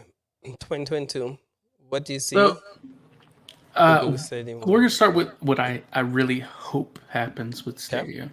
Okay. I hope we start to see a lot of these publishers that seemingly have had reduced support this past year come back. Name some. Let's take Take-Two, or 2K would be a big one to come back. We got Tiny Tina's coming up in like March, and Grid Legends is coming in a month and like 10 days. So, and if that doesn't come, that's another one of the franchises that doesn't come back to Stadia. I just don't want that list to keep going longer. I think they really, if they want this platform to be that premium, that console, I think they need those big franchises that come every year, and I hope that we see that. I hope we see some slightly bigger exclusives rather than the indies are nice. I liked Wavetail a lot when I beat it, and I've played what was it, Pixel Junk Raiders, stuff like that. Those are nice, but I want to see some slightly bigger exclusive titles to really pull people into the platform, entice people to try it out, and work on that free tier, make it clearly available to everybody that you can purchase games for free, sign up for free, don't have to sign up for pro. Please do that. But my belief is I think they're going to tick along, kind of like what GTP said. You're gonna see some of these bigger publishers like EA and Take-Two kind of draw back a little bit with titles. And I don't see Grid Legends coming to the platform. I don't see. I'm wondering if FIFA and Madden come this year. That's the big one. Like, are they going to dish out the money for them? And showcasing like what has happened this past little bit. The contract's over with EA. I don't think that they renewed it, but we'll see. And I think you're going to see some smaller publishing deals, like smaller companies, not as big as Take-Two or similar to how Outright Games was done last year, where they started pushing those games out onto the platform. But I hope that's not what it is. As someone who has a lot of hours into Stadia, and I think it's a great platform. It performs well. I don't think you need a hardware increase, maybe an expansion, because I know xCloud and GFN have both surpassed it in the amount of countries out there for those services. So that's what I really want them to do, but I just think it's going to take along. Yeah, fair enough. Good take with that, man. Stadia got some work to do, but let's move to Sherman Gaming. Yes, sir. You lost, my friend.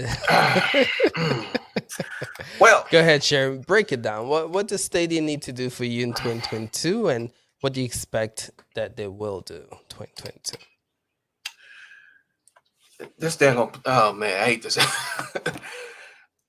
Oh man, Google has so much goddamn. They got too much goddamn They got so much goddamn potential. Like I don't want to speak too much on this, but Victor made a good point that Google Stadia is in 1 million countries. I mean, 1 million TVs. So they need to update. My predictions. They please to God, update, bring the damn Stadia. Just advertise the damn thing, please, everywhere. Advertise it, because the competition is getting serious. This platform is the most stable. It's the most cheapest platform. Like when I that kind of like irritated me when I heard all that stuff about it's free. Like you were saying, that Google Stadia was free, but you can't find the slot. I'm looking on the thing right now. You have 5 to 6 games that is free. Like Super Bomberman Online, Super Animal Roll, all those games.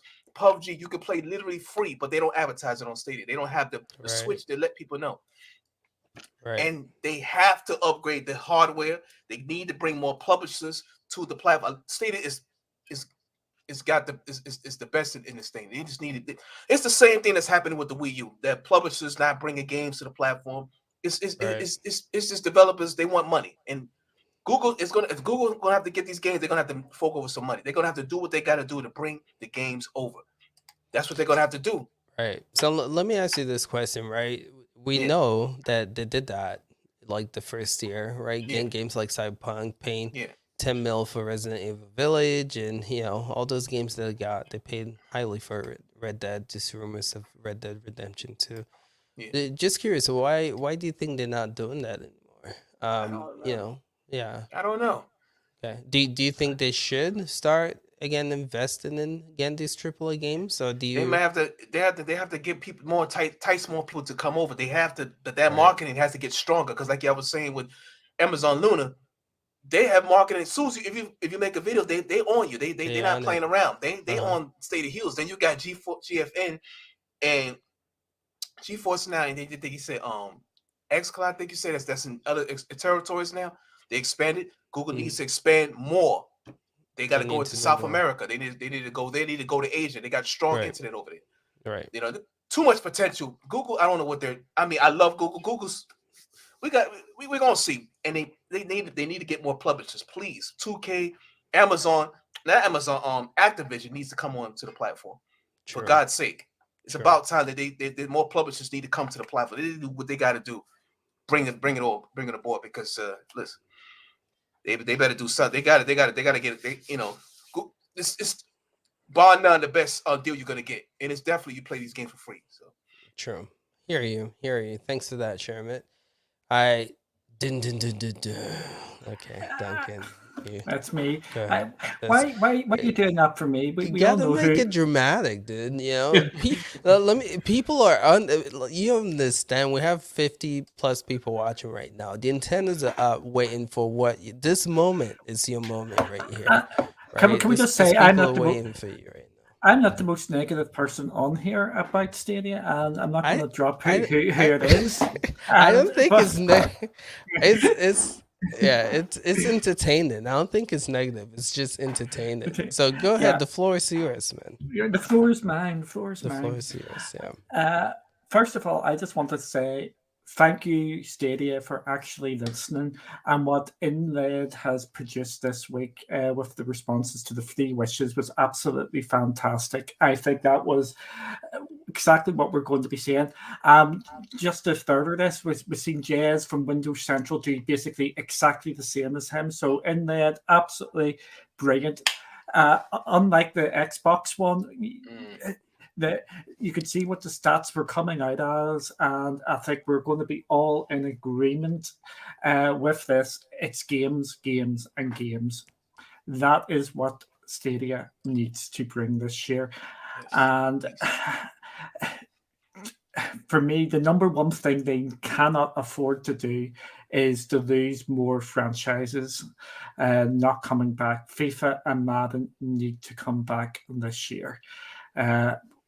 Just to give some solace into Stadia going forward. I'm going to say something here. Ace is going to shout at me for saying this, but I'm going to say it. Unlike some other people out there who make Stadia content, I actually play on Stadia. And I play. You throwing shots at me? I'm throwing shots at people. I'm not giving names out there. I'm not giving names. I don't do that. I play Stadia, man. Yeah, I know you talk about Duncan. Okay. Yes. I played Stadia in a while now. Yeah, it's been a while, but yeah. No, go ahead, Duncan. I get even one of the big Stadia supporters out there will actually have my back in this because I was yapping at them on Stadia this week, actually a couple of days ago. Hi, Anthony, if you're still watching. I just want Stadia to bring the games. For me, hardware upgrades are not important at this time because if you don't have the games, it doesn't matter if your hardware is the best one out there. This has to... you have to bring the games for people to play. If my wish for Stadia this year is that they go subscription and take the pressure off having a storefront, because having that storefront is a noose round your neck at this moment in time. Because what we've been talking about there is FIFA and Madden not coming. I really hope that they do. I still want the storefront to be there, but I want it to be primarily a subscription-based service, which you supplement with other games like your FIFAs and Madden. Because every game which doesn't come to Stadia, it is an excuse for everybody, myself included, just to say, this game is not coming to Stadia. That game is not coming to Stadia. It's I so want Stadia to succeed. As Jared Mann was saying, it has got the most potential out there. At this moment in time, it is the only fully integrated platform made from cloud ground up, and it's it just needs some love, care, and attention. It needs a new marketing department and some more support there because the marketing is absolutely shocking. Yeah, you just love this, but when we get to talk to Steve, you can see that all over your faces. Keep going. It's good Yeah, no, stuff. Jay, I'm trying to make this as clear as possible. I still want that for them to have a storefront there, but I want the storefront to be a supplemental thing to the subscription. I think if you stick most of them games which are on Stadia into a subscription, say 150 of them games at that Stadia Pro price, that becomes a lot more enticing towards people. And because we do know that Stadia is pretty easy to use and it works the best. For most people, like they're largely cloud services vary from person to person, but it's basically there. That is my wish for what to happen. What I think. Oh yes, Just wanted to add something to what you were saying about subscription. Actually, if you look at the modifications they made a few months ago for the Pro game, how they're getting revenue depending on how many days people are playing it, that is very similar to some of the payment process for subscriptions, and might actually be Stadia doing the first steps in order to someday bring a subscription plan. yeah. I think that is part of it. I think they are trying to bulk up the Pro with that change. I think we talked about that months ago, just to get more games onto the Pro subscription to make it look a hell of a lot better. Also, I do want Stadia Pro changed slightly. Obviously, I wanted to go to the subscription. What I'm talking about is if you buy a game on Stadia, the 4K. You get 4K no matter what. You don't have to have Stadia Pro. You buy a game on Stadia, you get 4K, you get all the bells and whistles. Stadia Pro needs completely gone for me, just making it into a subscription and everything goes that way. What I think is going to happen out from Stadia is the usual out from Stadia, the unpredictable. You cannot predict what is going to happen from week to week. I think we're going to be tumbling along, not knowing what has happened, and then something will drop and everybody will go, that is the best thing since sliced bread, or oh my god, this is doom, doom, doom, and more doom. Stadia is the most frustrating platform out from the whole cloud ecosystem at this moment in time. Go for it. No. Okay. And I just want them to do something. Give us some faith that something is going to be happening with it down the line. And please just do something. Even if it's expansions, get the expansions done. True. Thank you. So now you see why people tune in for you. I mean, you feel the compassion that you have for this platform. You know, like you like it, you want to succeed, but you don't sugarcoat it. You know, you're authentic, you're real, and I think that's what people connect with. Anywho, Sherman, you good? But me personally, I think this is the year. I think this is it. This is, put your Rocky music on, right? Put your boxing light. I think this is the year Stadia is coming with it. The reason I say this, hopefully by now they've learned a lot. I mean, we've pointed out many marketing mistakes. Hopefully by now they've learned how to market. Hopefully by now they took that survey, right? They see what people want. That is games. We talked about 2021, laying the foundation. All the features we wanted are on this platform. They're in NVIDIA Shield and Android TVs now, right? You can pretty much play Stadia anywhere. So the foundation has been laid for this platform. And I'm all they have to do is bring the games, work with devs to make sure that they port in the game right, and advertise. Google, if you're listening, it's not that difficult, man. It's not that difficult. But I'm hopeful that this is the year. This is the year they'll figure out market, and this is the year to get us the game that we want. This is the year that we'll go through the beginning of the year and not hear any crazy news from the Stadia team around February or March. This is the year. I can be hopeful, but we'll see, man. We'll see. But again, games, marketing, I think is the two things that they need to focus on. Again, they've laid the foundation. So let's see if they do that. But yeah, that's my take for. Did we cover everyone for Stadia? Good. All right, let's move on to Xbox Cloud Gaming. Right, 2022 predictions. I want to hit this quick if we can, and then get to PlayStation as well, PS Now. So Duncan, we'll start with you here. 2022 prediction. What do you think we'll see, and what are you hoping that we do see?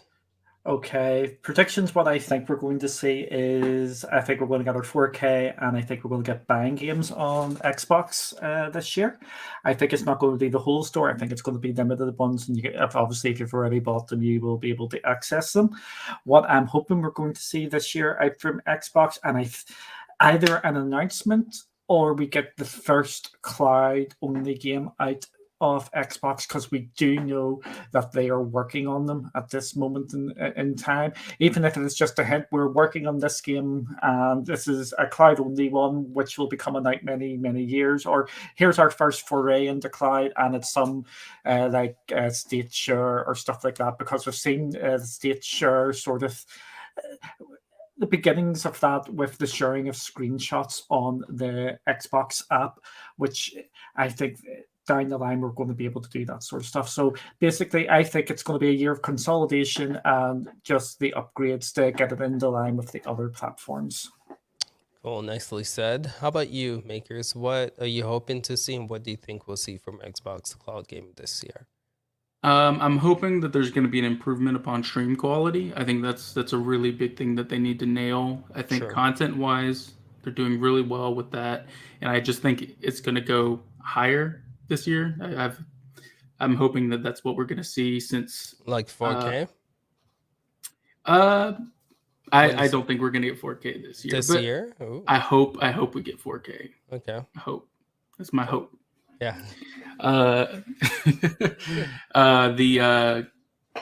hope that we see purchase titles similar to what Duncan said, and I hope we do see those cloud-based games start to make announcements, because I do know Xbox do like to announce things a bit early, but I'm okay with them holding off if they want to do that. Okay. But that's all what I hope for. Okay. What I think is going to happen is I think we're going to maintain that 1080p stream. I think we are going to see improvements on stream quality, similar to how the Series X boost last year it definitely helped out for a lot of people, including me. I think they're going to ramp up Game Pass this year, because they don't really have the bangers that PlayStation has this year. So I think competition is really pushing them to increase the value of their subscription.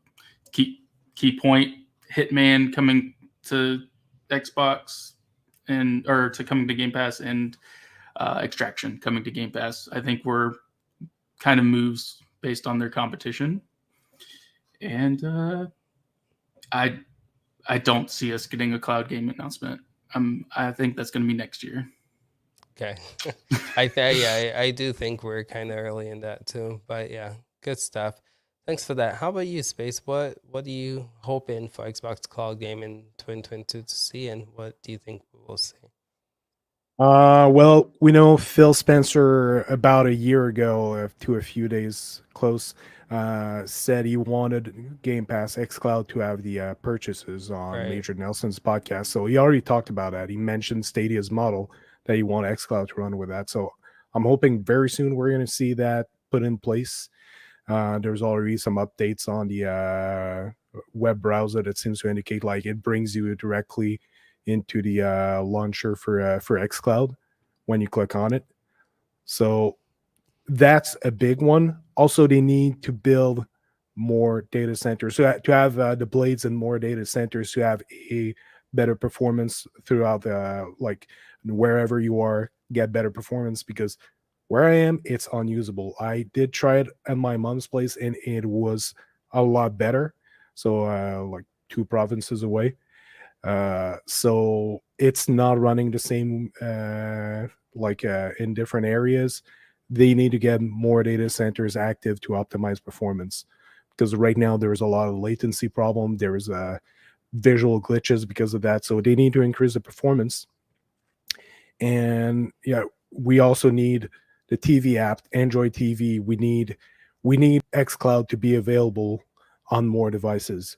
So if they can nail that, right now they're on a we know that last year has been crazy for Game Pass and xCloud. They've been announcing a lot of stuff. It's been their priority.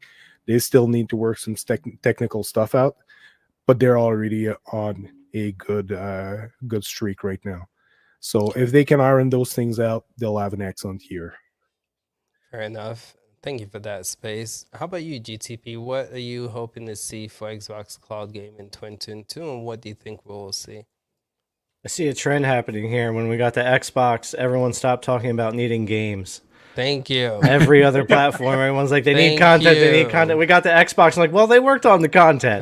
Thank you. Duncan did say that last year, that Xbox was doing it in the reverse.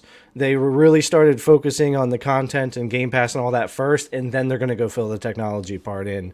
As to where you got something like Stadia, where they really built that ground up cloud experience, and then they're like, content, right?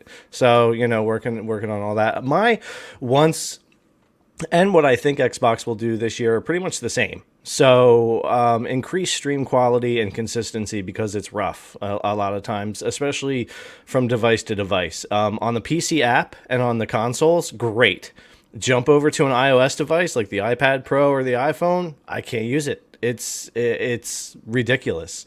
I don't really know what's been going on there. So, and it's hit or miss in some other laptops and devices as well. So they need to get that. That's like a big one. Now we know the games are coming. They'll continue to make that better. We need the tech part to get there. And I think 1440 and 4K will come this year, along with those improvements. So that's what I'm hopeful for, and that's what I think they'll do.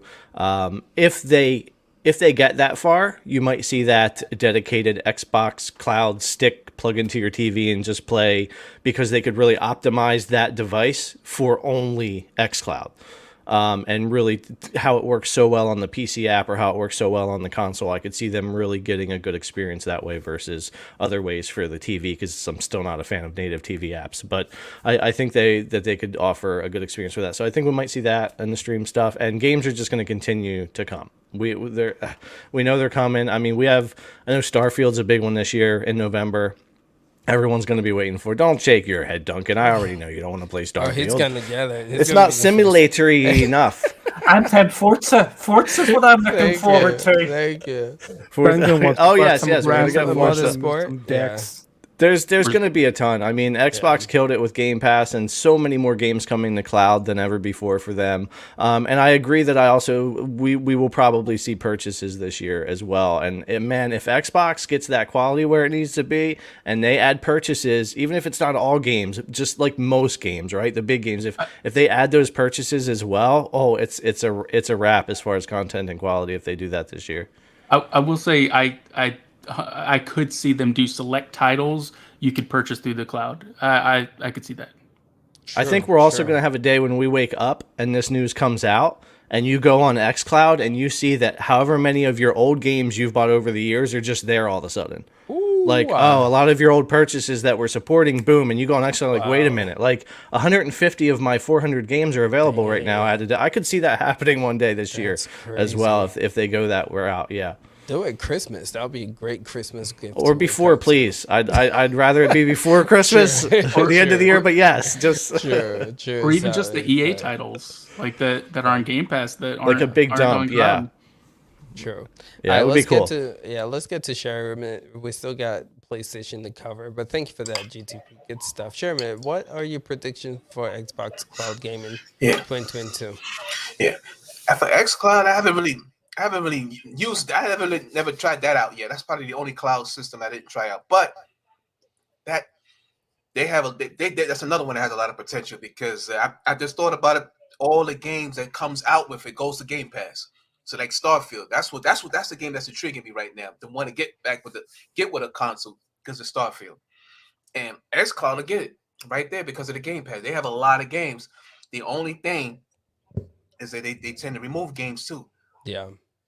But my predictions, I think I didn't realize that xCloud had issues with certain devices that it wasn't working on.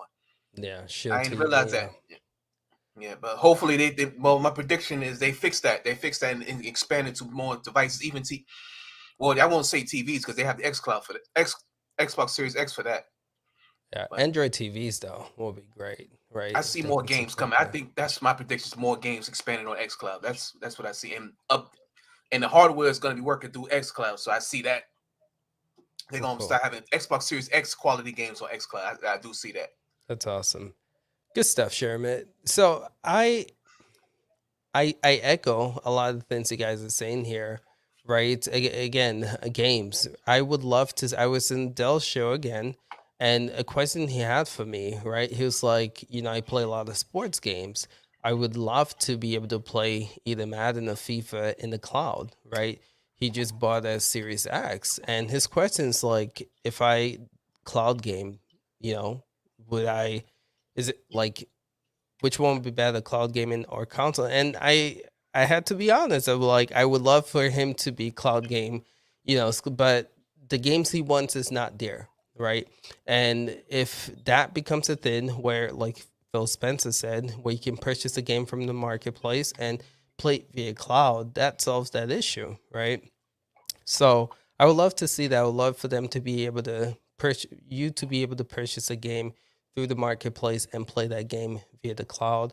4K Android TV support. Please do not make a dongle. We do not need another device to put behind our TV. You already have something that works. Why don't you utilize that, right?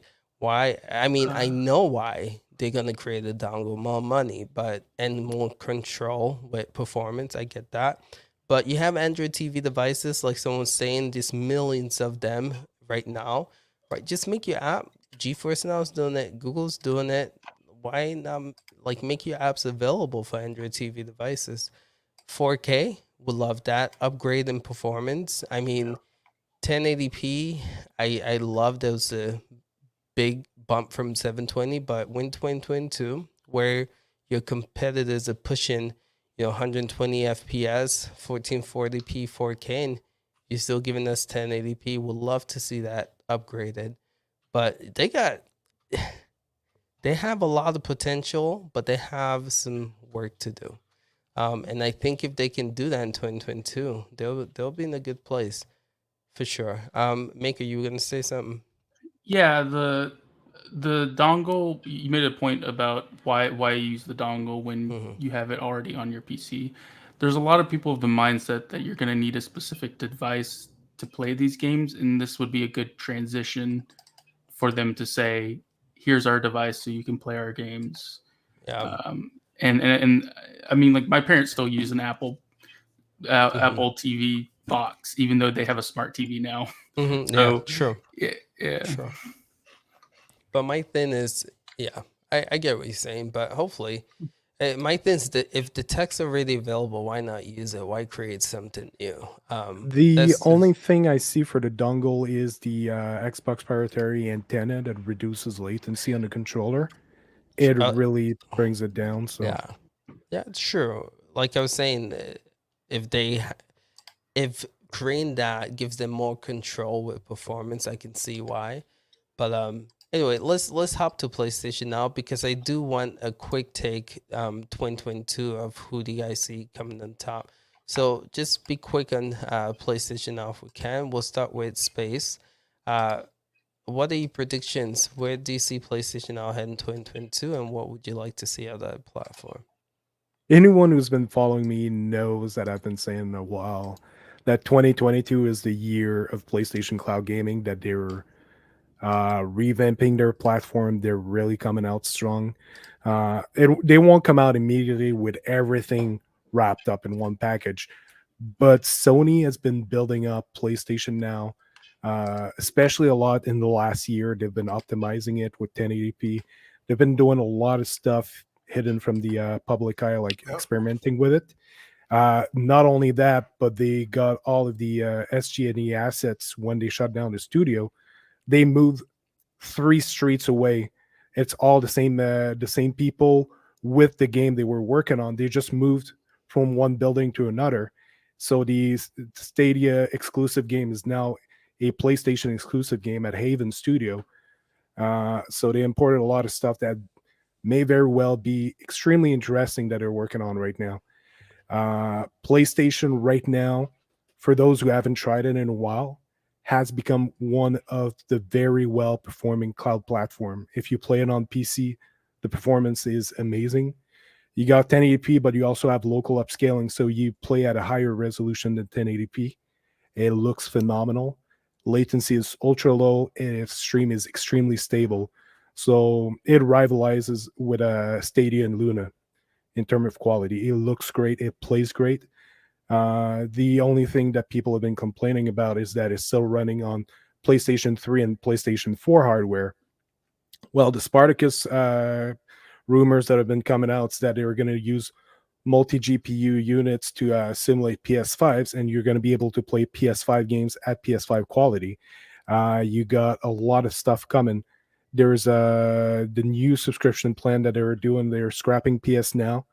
They're making a different tier with a PlayStation Plus, where you have just a basic one. We already know. The second tier, apparently, it's going to be PS4 and PS5 game available. Then the third tier is going to give you the game streaming with all the PS4 and PS5 games available, plus a catalog of PS1, 2, and 3 collection for more retro games. That it's a fantastic plan that are in the rumors right now that hopefully it comes true. Very interesting stuff.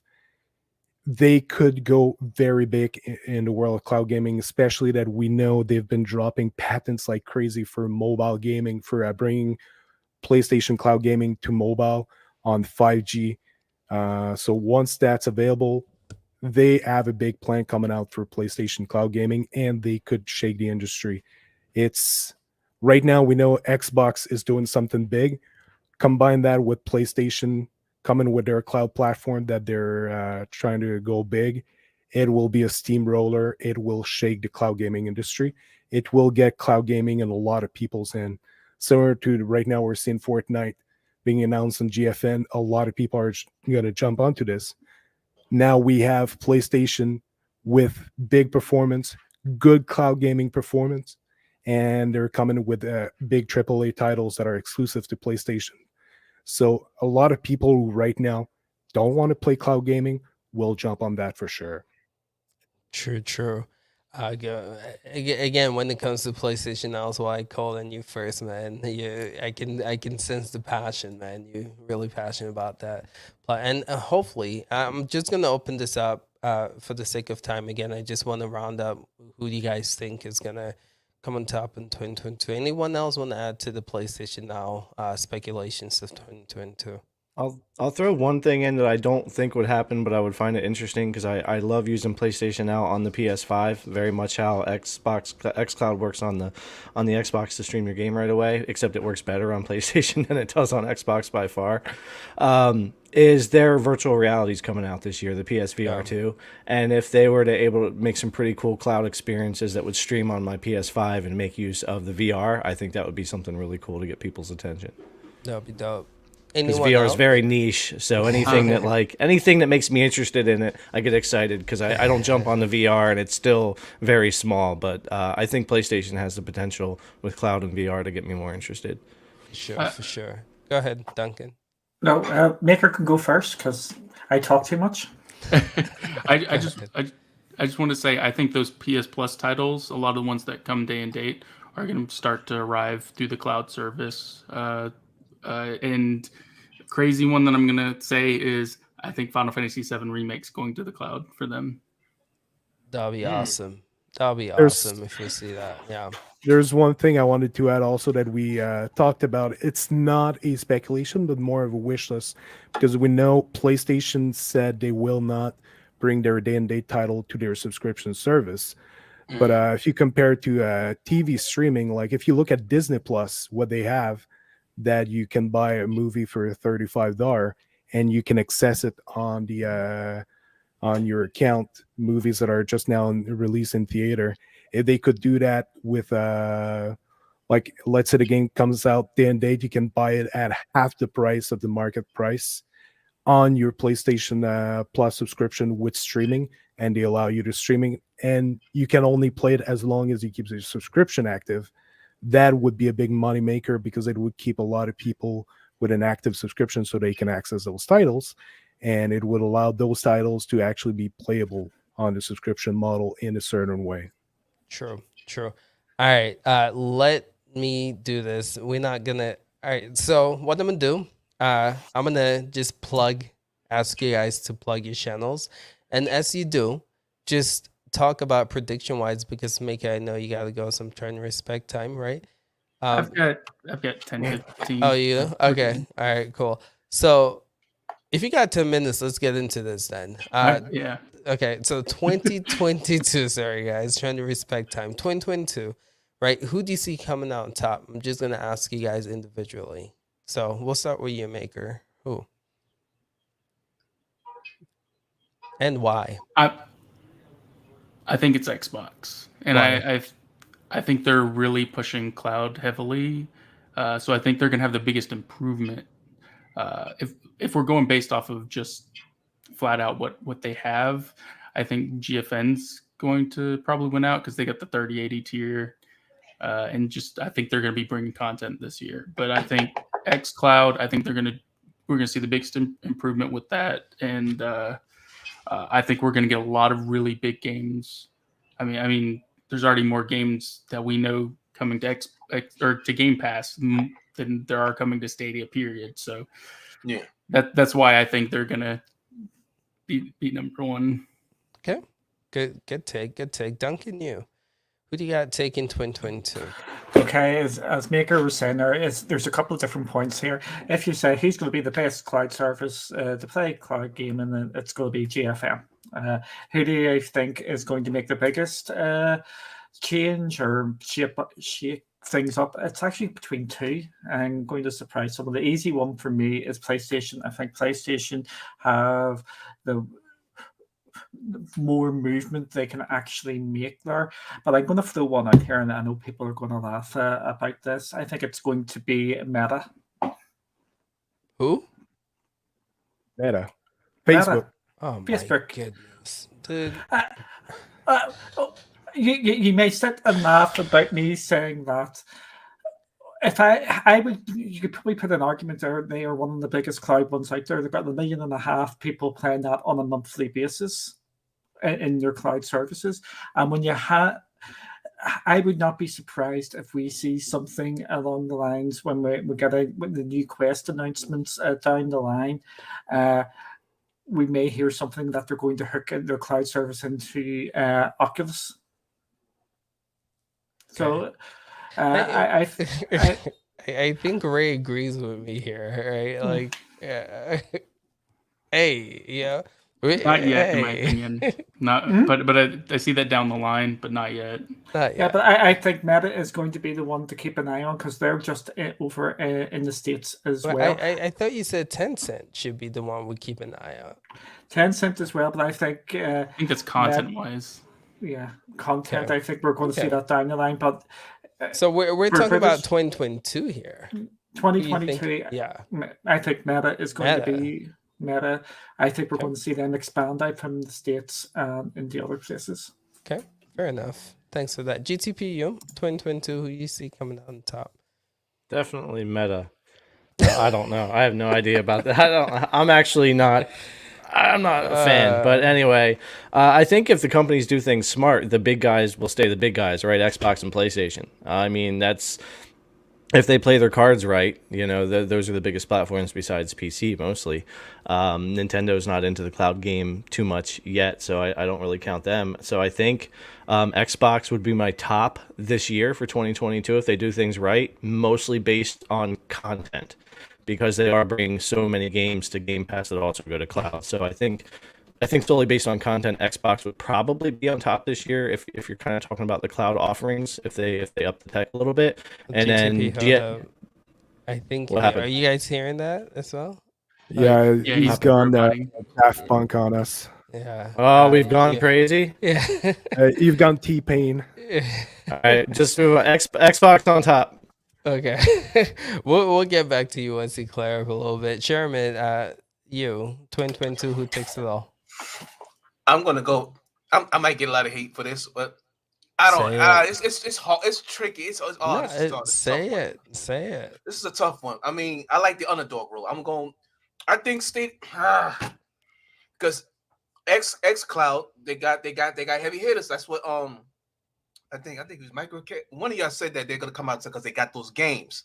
Yeah. The exclusives is probably what push it, but I think Stadia has the best deal. I think Stadia gonna make that big push. They're gonna do the impossible. Ooh, I like that. They're gonna do the impossible, man. They're gonna do the impossible. I see it. I mean, there's no way that Google messes up. I mean, Google's investing in too much money. They're not going nowhere. Let's go. I hope you're right for Google's sake. Let's go. I mean, love it. I would love it. I would love it as well. Let's go. I love the enthusiasm. I know my stuff, man.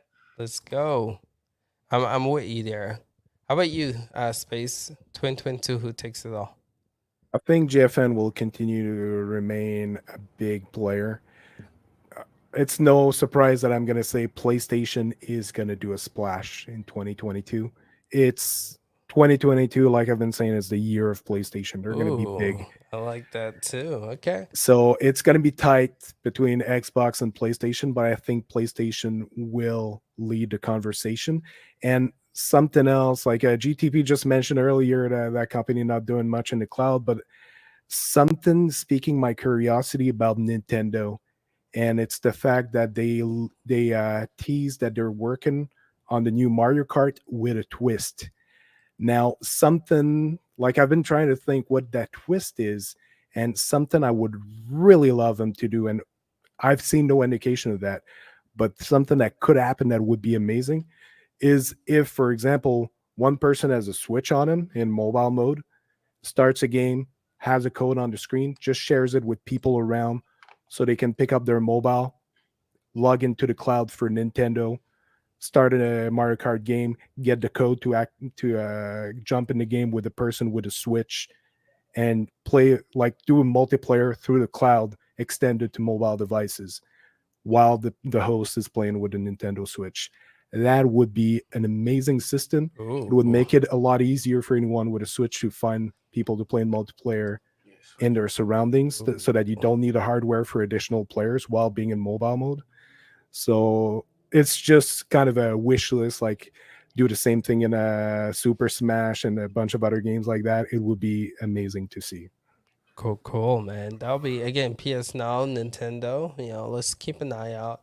So the sleeping giant no one has mentioned here is Luna. So when Luna unveiled itself, right, people got excited because they saw the potential, but then again, they just fell asleep, you know. But I think, just like we saw with the release of the Family Channel, right, when that came out and all those games they added, they're always working behind the scenes. We're not seeing it, but I think this is the year. I'm telling you, man. I have high hopes and a lot of faith in this platform. This is the year they come out. This is the year we still don't know what Luna's about, but this is the year we truly see what they're capable of. And I think people are going to be really impressed. I feel like Luna is going to be like the mixture of Xbox. They're going to do it right with having the Netflix-like subscription, but also offering channels to where you can purchase games. So you get the best of both worlds. So I see them coming out on top here, and hopefully they can start, letting us know more about what this platform's all about sooner rather than later. But keep close eye. But it's pretty cool. We have Shermit with Stadia. We have Space with PlayStation Now. We have Duncan with Meta. We have I said PlayStation as well, but you're just going to No, remember. Duncan is meta. Duncan is meta. Just Meta.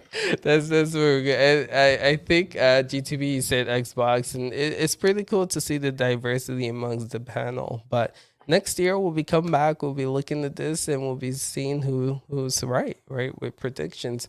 But guys, I appreciate you guys watching. This was a lot of fun. We do this every Saturday at 2 p.m. PST. So just make sure you come. It's pretty cool. And again, we have a lot of new members. I see you guys in the chat. Shout outs to Dell for getting me on his show yesterday. Go watch that if you haven't yet. If you're new to cloud gaming, just want to let you know, I see a lot of questions on here with a bunch of like new faces, new people. Every Wednesday, I host a Q&A at 12 p.m. PST. Come there with your questions. I make sure I answer all of them. This show's, pre-scripted. We have a lot of stuff to get through, so it's hard to draw your questions in. But the Q&A is just for you guys. I do answer all your questions, so bring that Wednesday. But just going to give the members a chance to plug their channels and let people know what they do and where you can find them. So to get started, GTP, sir, what do you do? Where can people find you? Can you hear me? Yes, sir. Oh, a thank little God. robotic, A too. little robotic? Yeah. All right, just skip. Okay, skip for now. All right, Duncan, go for it. We'll try to get back to you. Duncan, what do you do? Where can people find you? Cloudy with Games, we are going to have some interesting stuff coming out. If you are GFN users, we've also got some other stuff coming out. But one thing I want to push is we have some sales stuff coming out. What games to pick up in some sales over the next couple of days. So go check that out. Cool. Check out Duncan. Awesome channel. How about you, Makers? What do you do? Where can people find you? Every Thursday I'm on Dr. Spaceman's show with Vet and Ray, and as I guess Cloud Nation TV, if you're wondering what that's called.